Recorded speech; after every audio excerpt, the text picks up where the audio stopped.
Marcus Alden sat in the school auditorium, the hard plastic chair pressing uncomfortably against his back. The familiar scent of floor polish and perfume hung in the air as parents and teachers assembled for the annual award ceremony. Marcus checked his watch. 6:58 p.m. His daughter Hallie would be backstage now, probably adjusting her speech card for the 10th time. His wife Lyanna shifted beside him, crossing her legs and sighing loudly. 2 rows ahead, Marcus spotted Principal Stokes nodding respectfully toward him. Marcus returned the gesture with a small smile. "Mother, over here," Lyanna called out, waving to the woman making her way down the aisle. Jeanette Calloway approached with the confident stride of someone who believed the world existed to serve her. Her pearl necklace caught the light as she settled into the seat Lyanna had saved. "The ceremony has not started yet. Why do they always run late at this school?" Jeanette's voice carried just enough to make nearby parents turn. Marcus leaned forward. "Good evening, Jeanette." "Marcus." She acknowledged with a thin smile that never reached her eyes. "Crowded in here, I suppose everyone's parents come to these things." The unspoken addendum "unlike your parents" hung in the air. Marcus let it pass. As he always did, 20 years of Jeanette's subtle digs about his foster care background had built his immunity. "They re-announcing the academic honors tonight," Marcus said instead. "Hallie's work hard." Lyanna adjusted her blouse, her wedding ring catching the light. "She'll probably place well. Not first, but well." The curtains parted and Principal Stokes stepped up to the microphone. The ceremony began with the presentation of certificates for various achievement: sports, community service, performing arts. Eventually they reached academic excellence. "And now we come to our academic honor awards." Principal Stokes announced these students have demonstrated exceptional commitment to their studies. Lyanna leaned toward her mother, lowering her voice, but not enough for Marcus to miss her words. "She's just like her dad. Always second place." Marcus's chest tightened.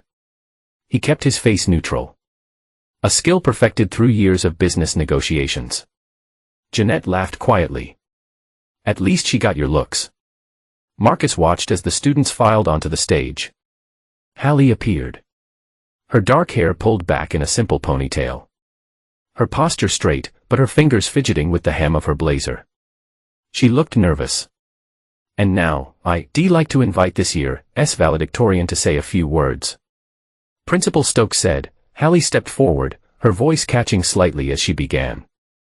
"Thank you, Principal Stokes. I'm honored to stand before you as this year's valedictorian." A moment of silence fell over the room. Marcus felt his heart swell with pride, even as surprise registered. Lyanna went still beside him. Jeanette's polite applause faltered.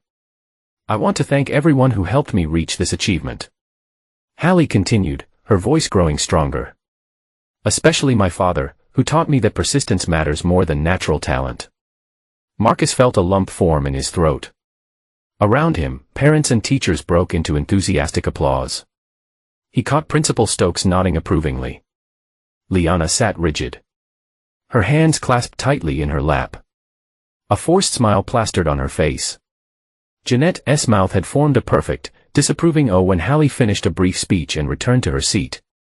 Marcus watched her the entire way, his pride evident. When he finally turned to congratulate his wife on their daughter's achievement, he found Lyanna staring at her phone. Her fingers typing rapidly. The drive home was quiet. Too quiet. Lyanna stared out the passenger window while Hallie sat in the back, still riding the high of her achievement. "Dad, can we stop for ice cream?" Hallie asked as they approached their suburban neighborhood. "Of course," Marcus agreed, glancing at Lyanna. "Want anything?" "No," Lyanna replied curtly. "I have papers to grade tonight." At the ice cream shop, Marcus and Hallie sat at a small table outside. The evening air still warm with late spring. "You never told me you were valedictorian," Marcus said, watching his daughter carefully. Hallie shrugged, digging her spoon in a chocolate fudge. "I wanted to be a surprise." And she hesitated. And I was not sure how Mom would react. Marcus set his spoon down. "What do you mean?" Hallie's eyes dropped to her ice cream. "She told Mrs. Blake last week that I was solid middle of the pack." I heard her when I was dropping off some books at the teacher's lounge. Marcus felt that familiar tightness in his chest again. Your mom sometimes says things without thinking. She knew exactly what she was saying, Dad. Hallie's voice was quiet but firm. Just like tonight. I heard what she said to Grandma. Marcus reached across the table, covering Hallie's hand with his own. Never let a jealous person rewrite your worth. Hallie's eyes filled with tears. Even if it's her mother, especially then, Marcus said gently, you are invaledictorian through hard work. Nobody can take that away from you. When they arrived home, Lyanna was in their bedroom with the door closed. Marcus could hear her voice low and irritated, presumably on the phone. Hallie went to her room while Marcus stood in the hallway, listening. No, I see a not talk now. Yes, it was a complete surprise. I know I said she was not that bright, but apparently Marcus knocked sharply on the door. The call ended abruptly. Come in. Lyanna called. Marcus entered to find his wife sitting on their bed, grading papers with exaggerated focus. We need to talk about what happened tonight, he said. Lyanna did not look up. What about it? Our daughter did well. Congratulations to us. I heard what you said to your mother. Hallie heard it too. Lyanna's red pen paused mid-mark. I was joking. You know how Mom and I talk. That was not a joke. That was cruelty. Lyanna finally looked up, her eyes narrowing. Do not be dramatic, Marcus. Hallie needs to toughen up if she's going to survive in the real world. She's 17 and you her mother. If she not count on your support, whose support can she count on? Lyanna stood gathering her papers. I support her plenty. I'm just not blind to her limitations like you are. What limitations? She's valedictorian and you acting like she cured cancer. Lyanna moved toward the door. I need to finish these grades in my office. As she brushed past him, Marcus caught a whiff of unfamiliar cologne. Not his. Something spicier, younger. The kind of scent a man might wear to the gym. That night, he lay awake long after Lyanna had returned to bed and fallen asleep. Something was wrong. Something beyond Lyanna's usual cold demeanor toward their daughter. The cologne, the secretive phone call, the way she'd been checking her phone constantly during the ceremony. Marcus stared at the ceiling, piecing together fragments of the last few months. Lyanna's late nights at department meetings. The weekends away for professional development. Her new workout routine that always seemed to coincide with after-school hours that a suspicion began to form, dark and insidious. The next morning, Marcus rose early, leaving Lyanna still asleep. Saturday meant she'd sleep until at least 9, a routine as predictable as the sunrise. He made coffee and toast for Hallie, who joined him in the kitchen at 7, already dressed for her weekend job at the local bookstore. Big plans today? Hallie asked, spreading peanut butter on her toast to some yard work, maybe help Silas with that transmission he's rebuilding. Hallie nodded, her eyes still carrying yesterday's hurt. Dad, do you think Mom hates me? The question hit Marcus like a physical blow. No, sweetie, your mom does not hate you. Then why does she always seem disappointed in me? Marcus chose his words carefully. Sometimes people project their own insecurities onto others. Your mom, she had very demanding parents. Nothing was ever good enough. So she's doing the same to me. I think she does not know how to stop the cycle. Marcus sipped his coffee. But that does not make it right. After Hallie left for work, Marcus wandered into the bedroom. Lyanna's purse sat on her dresser, the expensive one Jeanette had given her for Christmas. Something compelled him to look inside that he hesitated, his hand hovering over the leather bag. In 17 years of marriage, he had never invaded Lyanna's privacy this way. But the cologne, the secretive calls, the emotional distance, it all pointed to something he needed to confirm or dismiss. Inside, beneath her wallet and makeup bag, he found a receipt. The Golden Oak Hotel dated 2 weekends ago. Room service for 2. Champagne, strawberries, breakfast. The same weekend Lyanna had attended what she called an intensive curriculum workshop in Harrisburg. Marcus replaced everything exactly as he found it, his hands steady despite the adrenaline coursing through him. He was not a man given to impulsive responses. If his suspicions were correct and the evidence was mounting, he needed to be strategic. He pulled out his phone and texted Silas, "Free for a beer tonight?" The response came quickly, "Always."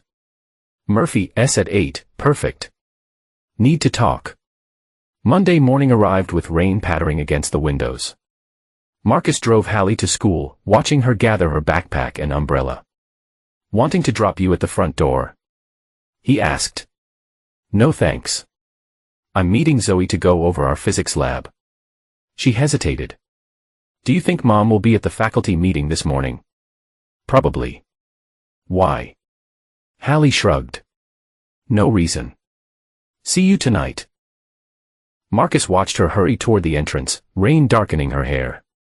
Something in her question nagged at him. Impulsively, he parked his car instead of driving away.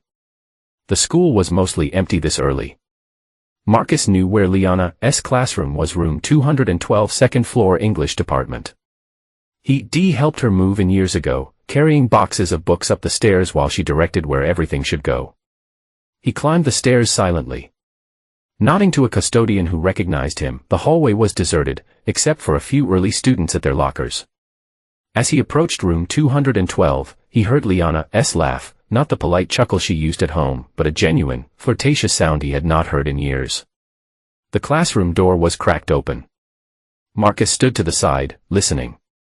"You see, not keep looking at me like that," Lyanna was saying, her voice playful. "Like what?" A male voice replied, confident, younger sounding. "Like you remembering Saturday. Hard not to. The thing you did with." "Sure. Anyone could walk in. Relax. It's too early for students and your husband drops Hallie off and goes straight to work. Always has, always will. Predictable as a clock." Marcus felt ice settle in his veins. The gymnasium was just down the hall. Dorian Blake, the physical education teacher Lyanna had mentioned with increasing frequency over the past year. "Dorian, we need to be careful. Harris is already suspicious. He asked me why I missed the actual curriculum workshop. What did you tell him, that I had a migraine and stayed in my hotel room?" He did not question it. "Smart woman, the sound of movement. God, I love how you taste in the morning." Marcus stepped back, his face expressionless. He heard enough.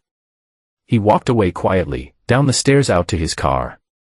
Once inside, he sat motionless, rain drumming on the roof. His conversation with Silas from Saturday night played in his head. "I think Lyanna is having an affair." Silas had nodded slowly, not looking surprised. "How sure are you?" "Not 100%, but close." "What are you going to do?" "Nothing yet." "Nothing." Silas had raised an eyebrow. "That does not sound like you." "I'm going to watch. Listen, document. I need to know exactly what I'm dealing with before I make any moves." "And if you confirm it," Marcus had taken a long pull of his beer before answering, "then I'll make sure she loses everything she values." Now, sitting in his car with the rain pouring down, Marcus took out his phone and made a voice memo. April 27th, 7:15 a.m. Overheard Lyanna and Dorian Blake discussing their affair in classroom 212. Reference their meeting on Saturday. Confirmed Harris Stokes is unaware of their relationship. He started his car and drove to work, his face calm, his mind already plotting his next move. That evening, dinner was a tense affair. Lyanna moved around the kitchen with nervous energy, checking her phone whenever it buzzed. "Department meeting run long?" Marcus asked casually, setting the table. "What?" "Oh, yes. End of year assessments." She did not meet his eyes. "How was your day?" "Productive. The Johnson project is finally wrapping up." Hallie appeared in the doorway. "Can Zoe stay for dinner?" We're still working on our lab report." "Of course." Marcus answered before Lyanna could respond. "I made plenty." Lyanna's mouth tightened, but she nodded. "Fine. But homework is done by 9, understood." Throughout dinner, Marcus noticed how Lyanna barely engaged with their daughter or her friend. Her attention remained on her phone, which she kept beside her plate despite her strict no phones at dinner rule. After Zoe left and Hallie retired to her room, Marcus confronted Lyanna in the kitchen. "You were not very present tonight." Lyanna rinsed the plate with unnecessary force. "I'm tired, Marcus. End of the school year is always stressful. I imagine sneaking around with Dorian Blake adds to that stress." The plate slipped from Lyanna's hands, clattering in the sink, but not breaking. She turned slowly, her face a mask of indignation. "Excuse me. You hurt me." Lyanna crossed her arms. "I do not know what you're talking about. Room service for 2 at the Golden Oak. The way you check your phone constantly. The cologne on your clothes." Marcus kept his voice level. "I'm not stupid, Lyanna." For a moment, fear flashed in her eyes. Then it was replaced with cool calculation. "You being paranoid. Dorian is a colleague. Yes, we working on the athletic literature program together, which means sometimes we have meetings. The room service was for me and Janet from the science department. We were comparing curricula." Marcus nodded as if considering this interesting because I call the Golden Oak. They have no record of a Janet staying there that weekend. It was a bluff. He made no such call. But Lyanna's momentary panic told him everything. "I never said she stayed there. She came to my room for dinner." Lyanna's recovery was quick. "Stop interrogating me like I'm one of your employees. Marcus, I'm your wife. Are you?" He turned to leave the kitchen because wives typically do not sleep with their co-workers. "You have no proof of anything," Lyanna called after him, her voice tight with anger and fear. Marcus paused at the doorway, not turning around. Not yet. The mechanic shop smelled of oil and metal, familiar and comforting to Marcus. Silas wiped his hands on a rag, leaning against a partially dismantled engine. "So you confronted her," Silas said, shaking his head. "Not the approach I would have taken." Marcus handed him a coffee black. "No sugar. I did not show all my cards. Just enough to let her know I'm not blind. And now she'll be more careful. Possibly delete evidence. She already has been. I installed tracking software on her phone last night." Silas raised an eyebrow. "Legal. My name's on the account. And I'm not using it to blackmail or threaten, just to gather information." "For what purpose exactly?" "Divorce." Marcus sipped his coffee, considering. "Possibly. But not just that. I want her to face consequences. Real ones. The kind that leave a mark." Silas nodded slowly. "You know, I've got your back, whatever you decide. But do not go nuclear too fast. Build your case carefully." "That's exactly what I intend to do." Marcus set down his cup. "I need to record everything. Every conversation. Every lie. Every meeting with Dorian. And what about Hallie and all this?" Marcus's face softened at the mention of his daughter. "She's my priority. Everything I do is to protect her. She's 17, Mark. Old enough to understand what's happening, but young enough to be scarred by it. I know. That's why I need to handle this right. Clean, decisive, with minimal collateral damage." Back at home, Marcus set up his home office as a command center. On his computer, he created a secure folder labeled backup files that would appear innocuous to anyone else. Inside, he began documenting everything: dates, times, conversations, inconsistencies in Lyanna's stories. That evening, his phone alerted him to a call on Lyanna's device. He put in earbuds and listened. "He knows something." Lyanna, his voice, tense and hushed. "How much?" Dorian asked.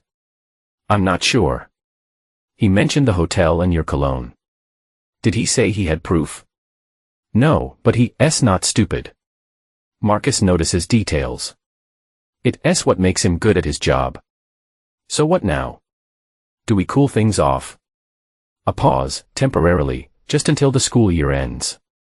"Once summer break starts, we'll have more freedom." "What about my place?" "Kendra's taking the kids to her sister's next weekend." "Too risky." Marcus never used to check my phone, but now I think he might. You being paranoid. He's too controlled to make a scene. You do not know him like I do. He's quiet. But when he feels betrayed, he's ruthless. What's the worst he could do? Divorce you. You get half of everything plus alimony. It's not about money, Dorian. Lyanna's voice hardened. It's about Hallie. If he proves I've been unfaithful, he could get full custody. Would that be so bad? You always said she's more his child than yours. Silence. Then I need to go. We'll talk tomorrow. Marcus saved the recording, his face impassive. So Lyanna was concerned about custody. That was useful information. And Dorian clearly did not understand the full picture or what Marcus was capable of when protecting what mattered to him. He picked up his phone and dialed a number. Harris, it's Marcus Alden. I was wondering if you and Leslie might like to join us for dinner next Saturday. Great. And feel free to invite others from the faculty. I like to get to know Lyanna's colleagues better. Marcus moved around the kitchen with practiced efficiency, checking the roast, stirring the sauce, adjusting seasonings. Hallie sat at the island counter, chopping vegetables for the salad. Why the big dinner? She asked. Mom does not usually like entertaining. I thought it would be nice to thank her colleague for their support of you this year. Marcus replied, his tone casual. Principal Stokes has always been in your corner. And the Blake's. Hallie's knife paused mid-shop. Why invite them? Marcus glanced at his daughter. Is there a reason we should not? Hallie resumed chopping, her movements precise. No, just wondering. Hallie, is there something you want to tell me about Coach Blake? She kept her eyes on the cutting board. There are rumors about him and different female teachers. Nothing specific about Mom. Just general stuff. I see. And your mother, she talks about him a lot more than her other colleagues. Marcus nodded, absorbing this information. Thank you for being honest with me. Hallie looked up, her eyes troubled. Dad, are you and Mom okay? Before Marcus could answer, the front door opened and Lyanna's voice called out. I'm home in the kitchen. Marcus replied. Lyanna appeared carrying shopping bags. Her eyes widened at the sight of the elaborate meal preparation. What's all this? Dinner party. Marcus answered. Remember? The Stokes, the Blake's, and your mother are coming at 7. Color drained from Lyanna's face. Tonight. But I thought we discussed this for next weekend. No, it's definitely tonight. I sent everyone confirmation emails yesterday. Marcus turned to check his phone. See. All confirmed. Lyanna set down her bags. Her composure visibly rattled. I need a shower and change. As she hurried upstairs, Hallie gave Marcus a puzzled look. She really did not know. Marcus shrugged innocently. Must have slipped her mind with end-of-year stress. By 7, the house was transformed. Candles lit, wine breathing, music playing softly in the background. Marcus greeted Harris and Leslie Stokes at the door. His handshake firm, his smile genuine. Jeanette arrived next. Her critical gaze sweeping over the house as if cataloging imperfections. Lovely dinner party. Marcus, she said. Her tone suggesting surprise that he could manage such a thing. Where's my daughter? Still getting ready.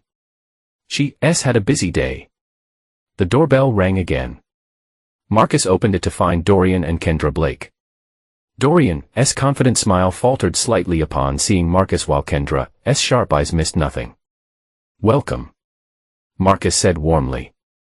Please come in. Lyanna will be down shortly.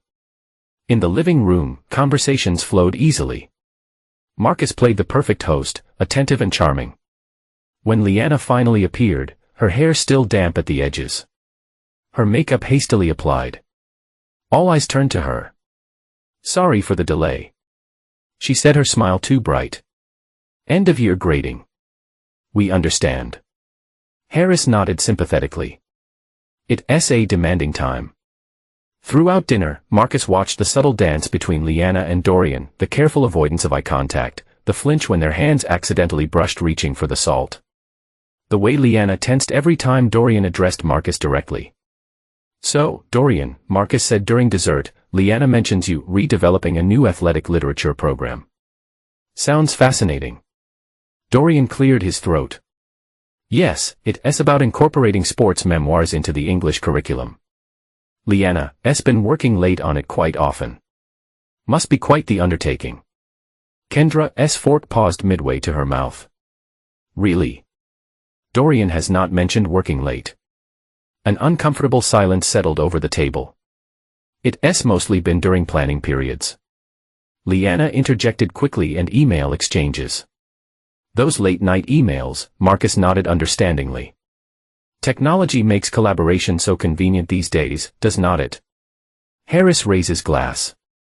"Speaking of collaboration, I'd like to toast Marcus and Lyanna for raising such an exceptional young woman. Hallie's valedictory speech was one of the finest I've heard in my 20 years as principal." Everyone raised their glasses, even as Jeanette's smile tightened and Lyanna's hand trembled slightly. Later, as guests prepared to leave, Marcus deliberately cornered Dorian by the coat closet. "Enjoy the evening?" Marcus asked pleasantly. "Yes, thank you for having us." Dorian's usual swagger was subdued. "I've been meaning to ask. Hallie mentioned you might need a reference for that summer coaching position at Pine Valley Camp. I'd be happy to put in a word." Confusion flashed across Dorian's face. "I'm not applying for..." "Oh, my mistake. I must have misunderstood."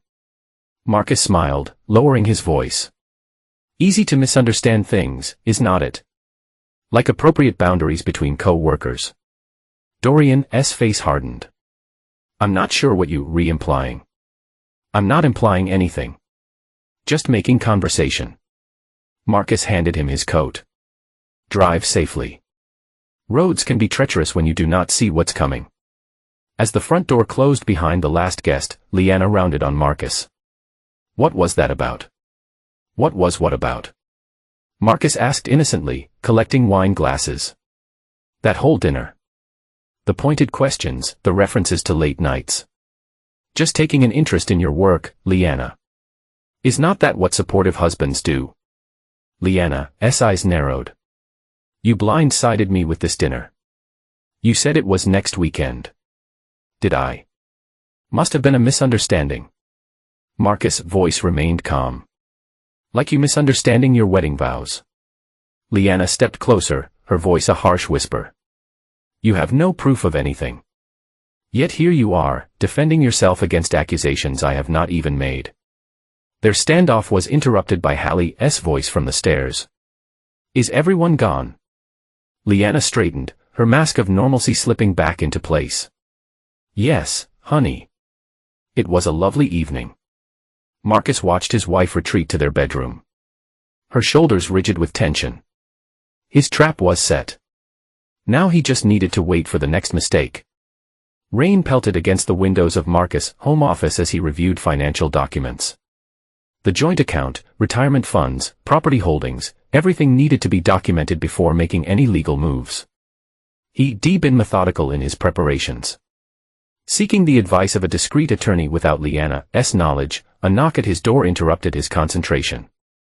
Hallie stood there, her face pale, her tablet clutched to her chest. "Dad, can I talk to you?" Marcus immediately closed his laptop. "Of course. What's wrong?" Hallie entered, closing the door behind her. She sat in the chair opposite his desk, her fingers white-knuckled around her tablet. "I found something. I was not snooping, I swear. I needed to use Mom's tablet for research, because mine is not working right. And she said I could. It's okay." Marcus reassured her. "What did you find?" Hallie hesitated, then turned the tablet around. On the screen was an open messaging app, one Marcus had not known Lyanna used. The conversation was with Dorian, and it left nothing to the imagination. Marcus took the tablet, scrolling through messages that confirmed his worst suspicions. Explicit exchanges, plans for meetings, complaints about their respective spouses. But what hit hardest were the messages about him. He's so clueless, thinks everything is fine as long as his precious software projects are on track. D. The dinner was a power play. He suspects something. He could suspect all he wants. He has no backbone for confrontation, never has. D. What about Hallie? Marcus turned her against me years ago. She's just like him, boring, judgmental. Always has to be right. The timestamps showed the conversation continuing even during their family dinner the previous weekend. Marcus looked up to find Hallie watching him, tears streaming down her face. She talks about you like you're trash, Hallie whispered. And me too. Marcus set the tablet down, moving to kneel beside his daughter's chair. Listen to me, what your mother says and does is about her. Not us. It reflects her character. Not our worth. How long have you known? Hallie asked. I've suspected for a while. This confirms it. What are you going to do? Marcus's jaw tightened. She would not get away with it. I promise you that. Hallie wiped her tears. I saved screenshots. I thought you might need them. You should not have to deal with this. I'm sorry. Do not apologize. You did not do anything wrong. Hallie straightened her shoulders. I want to help. Whatever you replanning, I want to be part of it. Marcus considered his daughter, seeing not the child he protected all these years, but the strong young woman she become. All right. But we do this smart, not angry. Can you send those screenshots to my email? Hallie nodded. Already did. That night, as Lyanna slept beside him, Marcus lay awake, his mind racing. The plan he'd been formulating needed to be accelerated. Hallie's discovery changed things, not just the timeline, but the stakes. His daughter had seen her mother's true face, and there was no going back from that. His phone buzzed with a text from Silas. You still up? Need to talk. Important. Marcus slipped out of bed and went downstairs. He called Silas, keeping his voice low. What's going on? I just got a call from Kendra Blake, Silas said. Marcus frowned. Dorian's wife. How does she have your number? She does not. She called the shop asking for you. Figured you might be here. Said she tried your cell, but it went to voicemail. What did she want to meet? Said she knows about Lyanna and Dorian and has information you might want. She suggested coffee tomorrow, somewhere private. Marcus considered this unexpected development. Did she sound upset? Surprisingly calm. Calculated, even like she's been waiting for this opportunity. Text me her number. I'll arrange something. After hanging up, Marcus checked his missed calls. Sure enough, there was one from an unknown number. He silenced his phone during dinner and forgotten to switch it back that he texted the number. This is Marcus Alden. I understand you want to meet. The response came quickly. Tomorrow, 10 a.m. Carter's Coffee on Elm. Come alone. Carter's Coffee was nearly empty at 10 a.m. on a Tuesday. Marcus spotted Kendra Blake immediately. She sat in the far corner, facing the door, a laptop open in front of her. Her posture was rigid. Her expression guarded. Marcus ordered a black coffee and approached her table. Mrs. Blake, Mr. Alden, thank you for coming. She gestured to the chair opposite her. And please call me Kendra. Marcus sat, studying the woman before him. Kendra Blake was attractive in a severe way, sharp cheekbones, intelligent eyes, no-nonsense haircut. She looked like someone who did not suffer fools. Your friend mentioned you have information. Marcus said, getting straight to the point. Kendra closed her laptop. Before we start, I need to know your intentions regarding Lyanna. My intentions? Are you planning to divorce her? Forgive her. Try counseling. Kendra's direct gaze never wavered. Because what I share with you depends on your answer. Marcus considered his response carefully. I'm gathering information. When I have enough, I'll make decisions that protect my daughter and myself. Reconciliation is not on the table. Kendra nodded, satisfied. Good. Because this is not Dorian's first affair, and Lyanna is not as innocent as she might have portrayed herself to him. She opened her laptop again, turning it toward Marcus. 3 years ago, Dorian had an affair with Janet Myers from the science department. I have emails. 2 years before that, it was a parent volunteer. Marcus scanned the emails, noting the familiar pattern: secret meetings, duplicitous excuses, the thrill of deception. And Lyanna, that's where it gets interesting. Kendra pulled up another file. Lyanna had an affair with a previous gym teacher, Alan Reeves, before Dorian was hired. I found these when I was checking Dorian's email. She wrote to him from her personal account, not realizing he de-forwarded some of Dorian when he left. Marcus read through the exchanges, his stomach tightening at the realization that Lyanna's infidelity predated Dorian by years. Why are you showing me this? He asked finally. Because I'm tired of being made a fool of, and I suspect you are too. Kendra's voice was cool, controlled. I've stayed with Dorian for our children's sake, but they're older now. I've been documenting everything, preparing financially, waiting for the right moment. And you think this is it? I think together, we can ensure they both face consequences. She's a serial liar. Marcus, take her down. The directness of her statement struck him. No emotional pleas, no tears, just cold, calculated strategy. Marcus respected that. What do you propose? A coordinated approach. If we file for divorce simultaneously, citing their affair, neither can claim it was a one-time mistake or a recent development. We can share evidence, strengthen both our cases. For what purpose? Pennsylvania is a no-fault divorce state. Kendra smiled thinly. Divorce, yes. But custody, property division, alimony, character still matters there. And if their behavior has impacted their professional responsibilities, you talking about their jobs. The school district has a morality clause for teachers. Affairs between staff members, especially when one has seniority over the other, are explicitly prohibited. Marcus nodded slowly, seeing the full picture. How much evidence do you have? Enough. But I'm guessing you have more recent material. I do, including recordings where they discuss lying to Principal Stokes. Kendra extended her hand across the table. Partners then. Marcus shook it, their agreement sealed. Partners. The following weeks passed in a blur of strategic preparation. Marcus moved carefully, ensuring Lyanna suspected nothing while he put all his pieces in place. First came the financial preparations. Meeting with his attorney, Marcus documented all assets, transferring what he legally could to protected accounts in his name only. Not to hide them from divorce proceedings, but to ensure Lyanna could not empty their joint assets once she realized what was happening. She'll be entitled to half of marital assets. His attorney reminded him. But given the evidence of infidelity and its potential impact on your daughter, we can make a strong case for favorable terms. Next came the custody strategy. Marcus compiled a document showing Lyanna's pattern of emotional neglect toward Hallie, missed events, undermining comments, the stark contrast between her public persona as a dedicated teacher and her private disinterest in her own daughter's achievements. Hallie, initially reluctant to be involved, eventually provided a written statement about her relationship with her mother. Reading it had brought tears to Marcus's eyes. My mother has always made me feel like I'm a disappointment.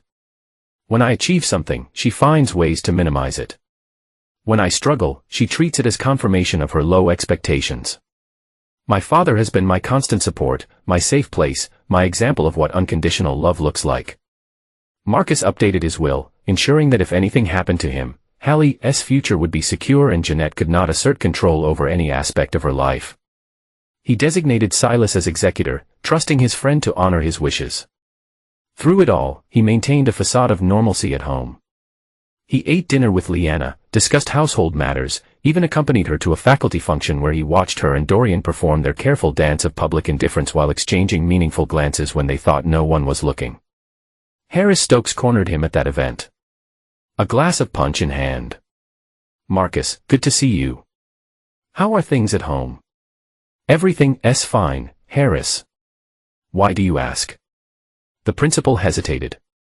Just checking in. Lyanna seems distracted lately. Missed a couple of department meetings. Turned in her grades late. Not like her. End-of-year stress, I imagine.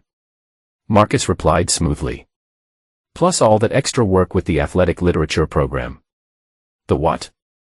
Marcus feigned surprise. The program she's developing with Dorian Blake. She mentioned they've been working on it for months. Harris frowned. This is the first I'm hearing of it. We have no such program in development. My mistake then. I must have misunderstood. The conversation shifted to other topics, but Marcus filed away the principal's reaction. Another piece for his case, a tea home that night as Lyanna showered. Marcus checked her phone. A new message from Dorian lit up the screen. Coast clear this weekend. Kay taking kids to her mother's. Could have the whole house to ourselves Friday night. Lyanna had responded. Perfect. We'll tell him I'm staying overnight for curriculum workshop in Harrisburg. Same hotel as last time. Already booked. Room 317. CA not wait to taste you again. Marcus took screenshots, adding them to his growing file. Then he sent a text to Kendra. They replanning a rendezvous this Friday. Room 317. Golden Oak Hotel. Her response was immediate. I'll be ready. Are you? Marcus looked toward the bathroom. Listening to the running water to his wife humming tunelessly as she had for 17 years. Yes. It's time that he thought of Hallie, who would graduate in 3 weeks, heading to Stanford in the fall of the life he'd built. The trust he'd extended, the betrayal that had been repaid of Lyanna's cold dismissal of their daughter, her mockery of his character, her years of deception. She would not get away with it. The school gymnasium had been transformed for the year, and awards banquet round tables draped in white cloths dotted the floor. A stage had been erected at one end adorned with the school colors and a podium bearing the school crest. Parents, teachers, and students filled the room, their conversations creating a steady hum of anticipation. Marcus straightened his tie as he took his seat at a table near the front. Hallie sat beside him, elegant in a simple blue dress, her valedictorian medal catching the light. The seat reserved for Lyanna remained empty. She was helping coordinate the faculty presentations. Nervous about your speech? Marcus asked Hallie. She shook her head. Not anymore. I know exactly what I want to say. Jeanette arrived, settling into the chair on Hallie's other side. Where's my daughter? Faculty duties. Marcus replied. She'll join us soon. Jeanette's gaze swept over the decorated gymnasium with thinly veiled disdain. All this fuss for high school accomplishments. In my day, we save celebrations for actual achievements. Marcus noticed Hallie's shoulders tense. He placed a reassuring hand on her arm. Well, your granddaughter is valedictorian. That seems worth celebrating to me. Yes, quite the surprise. Jeanette replied, her tone making it clear she found the accomplishment suspect rather than impressive. Though I suppose second in line to the throne still gets to wear crowns sometimes. Marcus felt his jaw tightened. Before he could respond, Principal Stokes took the stage, calling for attention. The ceremony began with recognition of various achievements: sports, community service, academic excellence. Throughout, Marcus scanned the room, noting Lyanna sitting with the other faculty members, Dorian 2 seats away from her. When Lyanna finally joined their table during a break in the presentations, her smile was fixed, her eyes darting occasionally toward the faculty section. Wonderful ceremony. Marcus commented, Hallie's speech is coming up soon. Yes, I saw the program. Lyanna replied, her attention clearly elsewhere. Jeanette leaned across the table. Lyanna, darling, you look tired. These school functions must be so draining. It's been a challenging year. Lyanna acknowledged, but rewarding. I'm sure. Jeanette patted her daughter's hand. You've always pushed through, even when faced with limitations. Her gaze flicked meaningfully toward Marcus, who met it with calm indifference. He endured 17 years of Jeanette's subtle digs about his background, his career choices, his parenting style. Tonight would be the last time Principal Stokes returned to the podium. And now, one of the highlights of our evening, please welcome our class valedictorian, Hallie Alden, to deliver her address. Applause filled the room as Hallie rose and made her way to the stage. She stood tall at the podium, the spotlight highlighting her confident posture. Thank you, Principal Stokes. Fellow students, faculty, parents, and guests, she began, her voice strong and clear. As I stand here tonight, I'm reminded that success is not measured by a single achievement, but by the journey that brought us here. Marcus watched his daughter with pride, noting how the audience leaned forward, captivated by her presence. Lyanna shifted in her seat, muttering to Jeanette, she, probably quotes some obscure poet no one's heard of, always trying to sound intellectual. Some people are just born average. Jeanette replied, her voice carrying just enough for nearby tables to hear. Though I suppose she got your looks, if not her charm. Marcus saw several heads turn, including Harris Stokes, who frowned from his table. On stage, Hallie continued, unaware of the exchange. Many of us have faced obstacles on our path to this moment, doubts from others or even from ourselves. Times when we wondered if we were good enough, smart enough, worthy enough. Hallie paused, her gaze sweeping the room before settling on their table. I want to share something personal with you all tonight, something about resilience and belief. Throughout my life, there's been one constant source of unwavering support. One person who never questioned my abilities, who taught me that persistence matters more than natural talent. Lyanna straightened, a practiced smile forming on her lips. My father, Hallie continued, is the only reason I believed I was anything. When others saw limitations, he saw potential. When others spoke of second place, he spoke of journey and growth. The rest, just noise. The gymnasium erupted in thunderous applause. Marcus felt a lump form in his throat. Across the table, Jeanette's face had gone pale. Lyanna sat frozen, her smile faltering as nearby parents turned to look at her with curious expressions. As Hallie finished her speech and returned to their table, the applause continued. Students stood, teachers nodded approvingly, and Harris Stokes approached with an extended hand. Remarkable speech, Hallie, truly inspiring. Thank you, Principal Stokes, Hallie replied, accepting his handshake. Marcus, Harris continued, you should be very proud. I am. Marcus replied simply to Harris's gaze shifted to Lyanna, his expression cooling slightly. Lyanna, could I see you in my office tomorrow morning? 8:00. Of course, Lyanna answered, confusion evident in her voice. Is there a problem? Just some end-of-year matters to discuss. With a nod, he returned to his table. The rest of the evening passed in a blur of congratulations and photographs. Lyanna maintained her composure. But Marcus could see the strain in her eyes, the tight set of her shoulders. Jeanette left early, claiming a headache as they drove home. Hallie in the back seat texting friends, Lyanna finally broke the silence. That speech was inappropriate. Marcus kept his eyes on the road. I thought it was honest. You encourage her to humiliate me publicly. No one mentioned you, Lyanna. Interesting that you felt targeted by a speech about support and belief. Lyanna turned to face the window, her profile rigid. Harris wants to see me tomorrow. Did you say something to him? About what? You know what? Marcus pulled into their driveway, putting the car in park before responding. If you worried about consequences, perhaps you should have considered them before starting an affair with a married colleague. Lyanna's head snapped toward him, her eyes wide. Hallie had already exited the car, giving them privacy. You have no proof. Actually, I have quite a lot of proof. As does Kendra Blake. The color drained from Lyanna's face. What have you done? Nothing yet. Marcus's voice remained calm. But tomorrow will be different.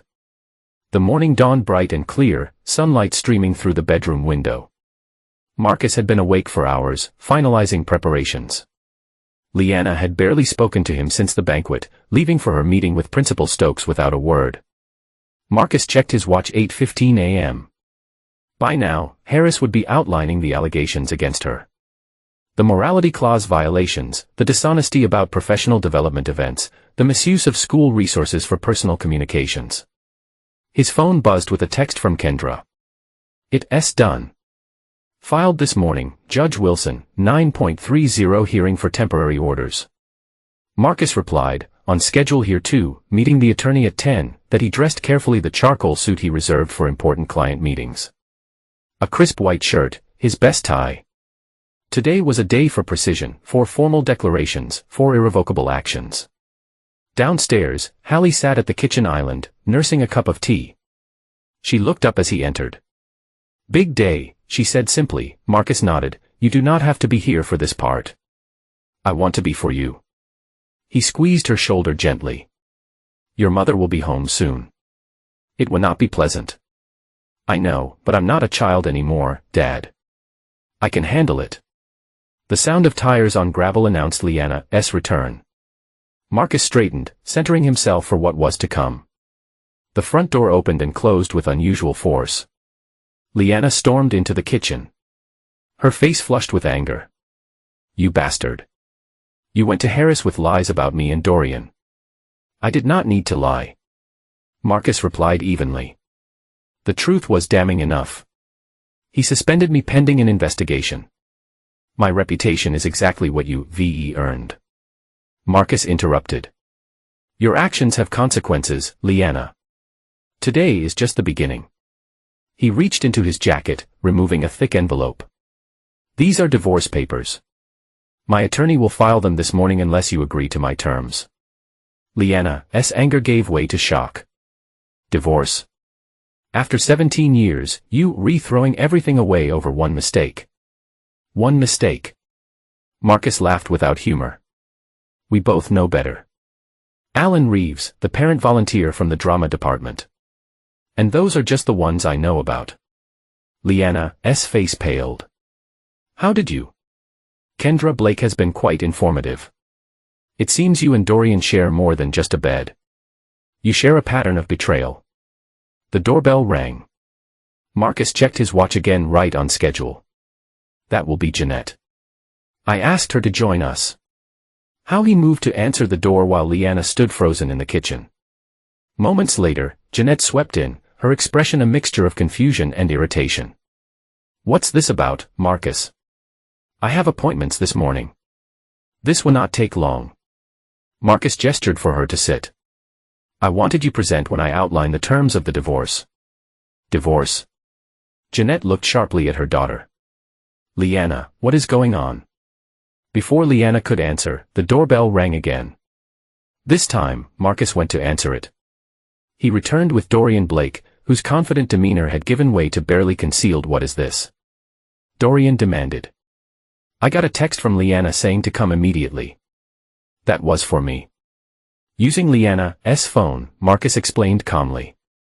"I wanted everyone relevant to the situation present." The doorbell rang a third time.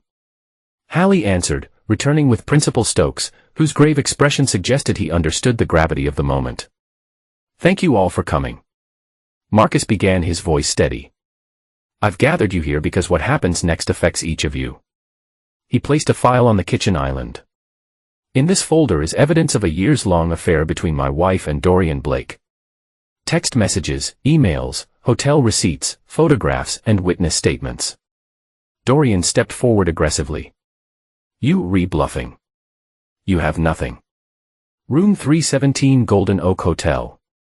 "Last Friday night," Marcus replied, "Kendra has the credit card statements, the hotel confirmation email from your account and photographs of you entering and leaving together." Dorian blanched, falling back a step. Marcus continued, "I'm filing for divorce today on grounds of infidelity.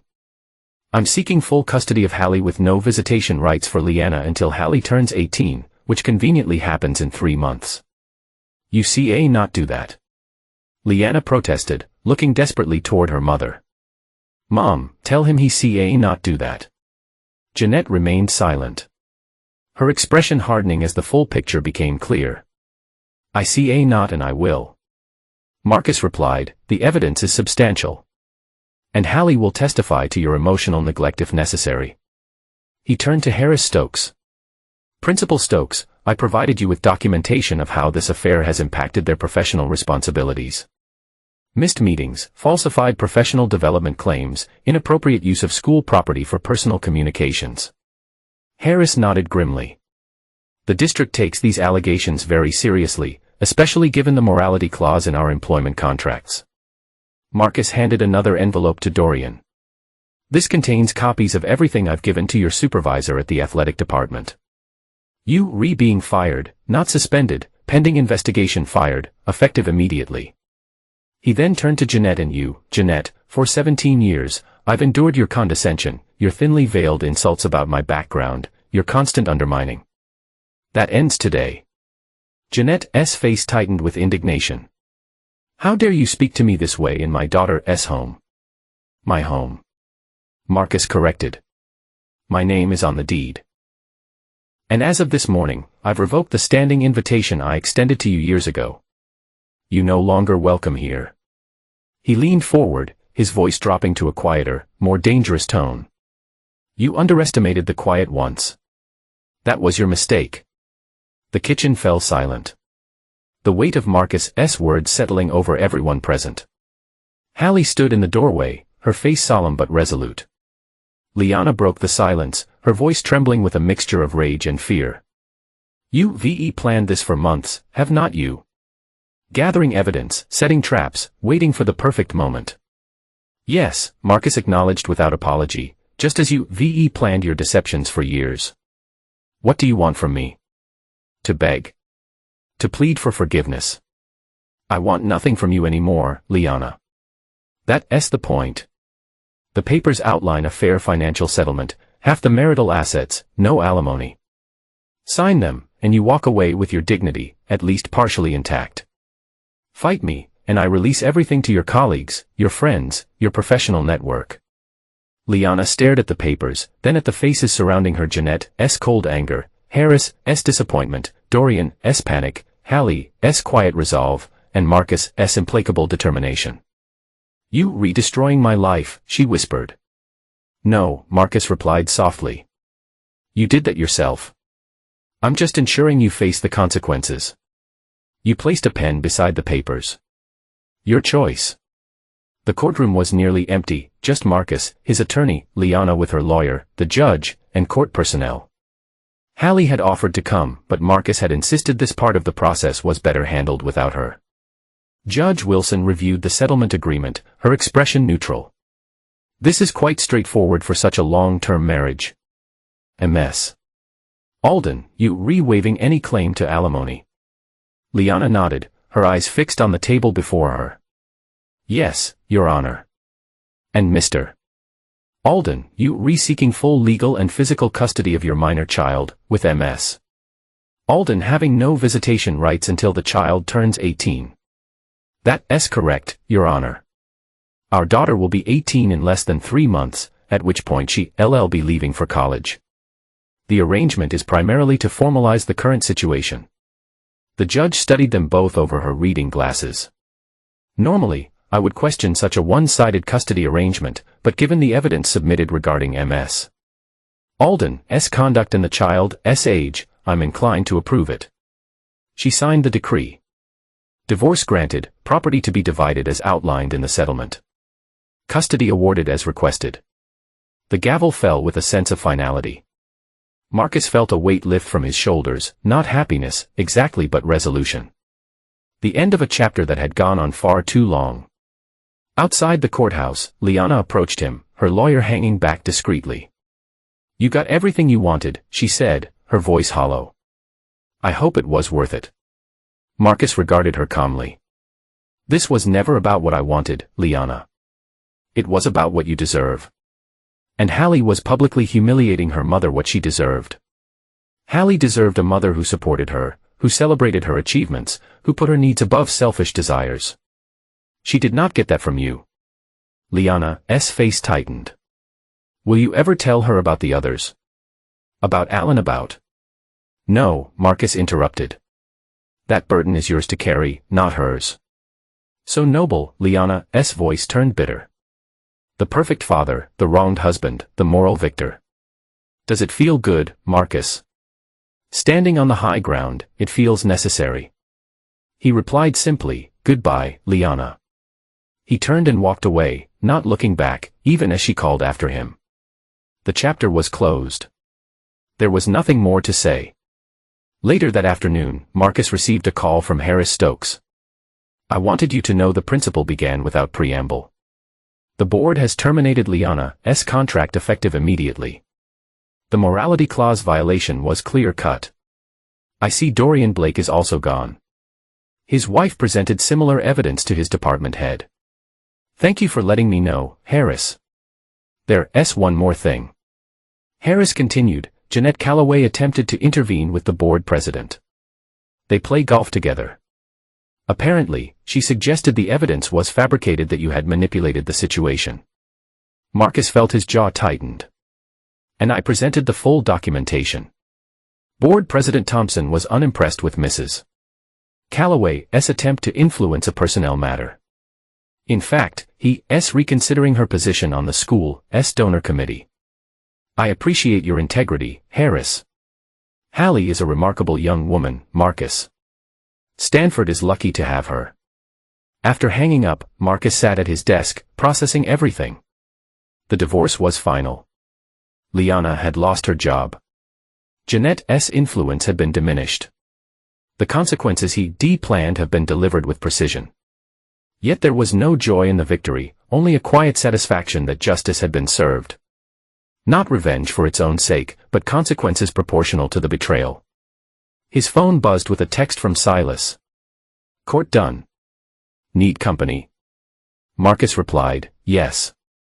And yes, bring beer. 3 months passed like a dream.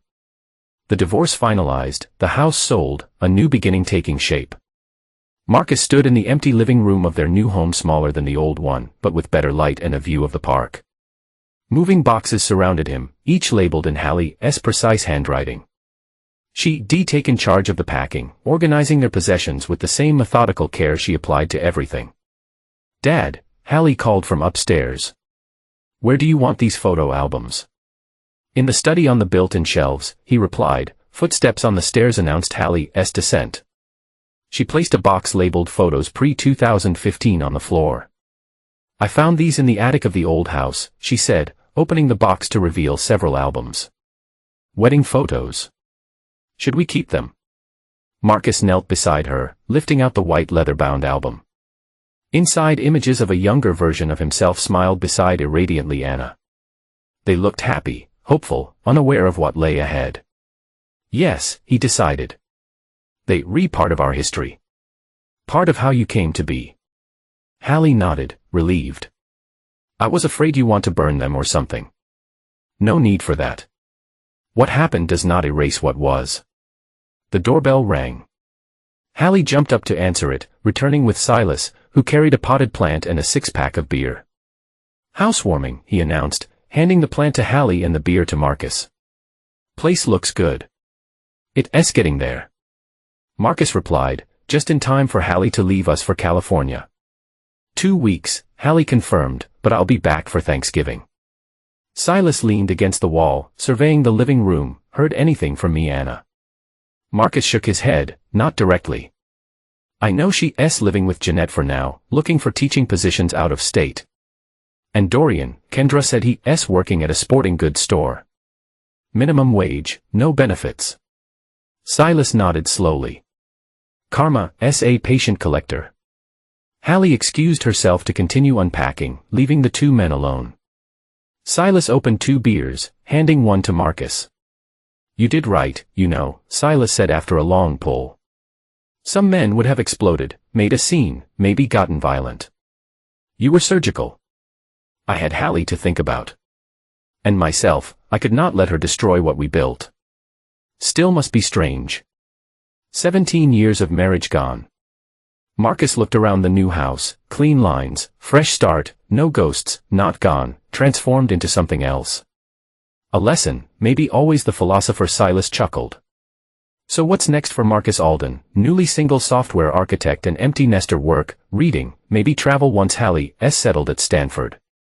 Marcus shrugged. I have not thought that far ahead. Well, you're still second place in our fantasy football league, Silas teased. Some things never change. Marcus smiled, remembering Lyanna's cruel words at the award ceremony.